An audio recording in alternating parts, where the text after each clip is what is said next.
वाहतूक शाखेचे अधिकारी कुठं?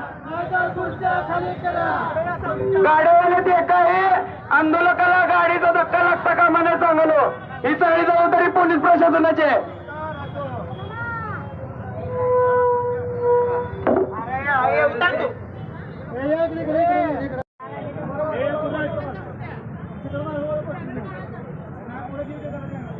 तशीच आहे, परंतु त्या व्यतिरिक्त दुसरंच काम तिथं करण्यात आलेलं आहे. तर आमचा मोर्चा यशस्वी करण्यासाठी आणि या मोर्चाच्या मागण्या ज्या आमच्या आहेत ते मान्य करण्यासाठी या ठिकाणी आता जे महापालिकेचे आयुक्त आहेत त्या महापालिकेच्या आयुक्ताने त्याच्याकडे लक्ष द्यावं.